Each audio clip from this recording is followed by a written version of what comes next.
Modeling social context, the register, and the genre.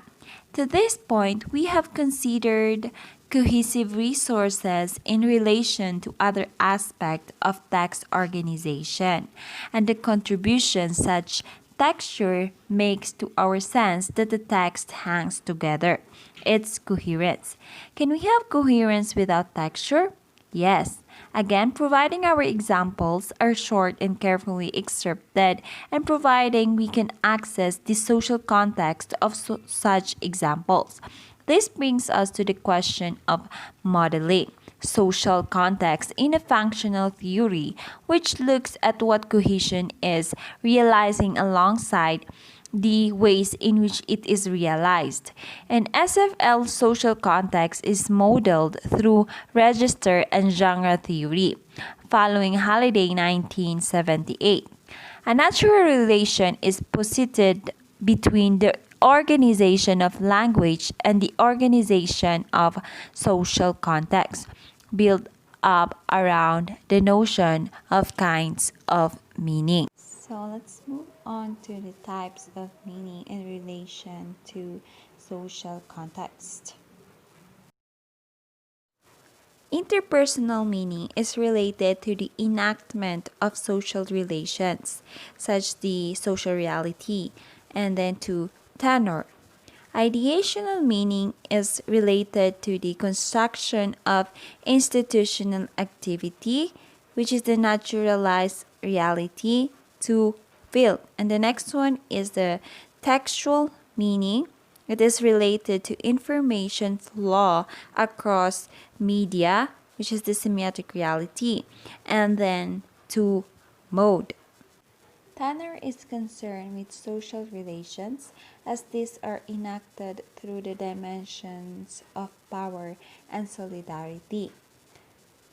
And then the mode is concerned with semiotic distance as this affected by the various channels of communication through which we undertake activity, or it is the field, and then the simultaneously enact social relations, which is the tenor.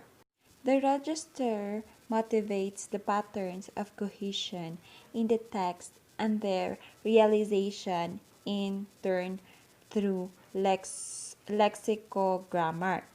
For example, its mode is reflected in the density of the lexical strings, which are denser than speaking, but not so dense as more abstract writing. Its tenor is reflected in direct imperative commands, implied compliance, and patriarchal vocatives, such as the dear, mom, or old girl. Its field is reflected in the cohesive harmony and conjunctive sequencing. Martin 1992 refers to the system of tenor, field, and mode collectively as register. Technically, the relation of texture to register is termed realization, which by definition implies that interpersonal ideation and textual meaning are construed by, and over time reconstrue and are reconstrued by tenor, field, and mode. Realization, in other words, is a dialectical process whereby language and social context co-evolve. Martin 1992, an additional level of context above and beyond tenor, field, and mode has been deployed, referred to as genre.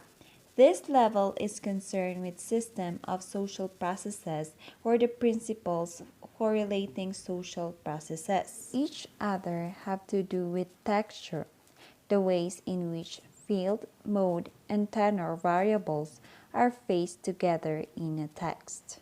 So let's now proceed to the coherence versus cohesion. Let's differentiate the two. Coherence is a very general principle of interpretation of language in context, and fewer formal linguistic feature, while in cohesion it is formal linguistic features such as the repetition and reference. And then its relationships deal with text as a whole, while in cohesion, semantic relationship between sentences and within sentences. And then the coherence is based on primarily semantic relationships, while the cohesion is determined by lexically and grammatically overt intersentential relationships. Errors much more obvious in coherence, while in cohesion it is more recognizable.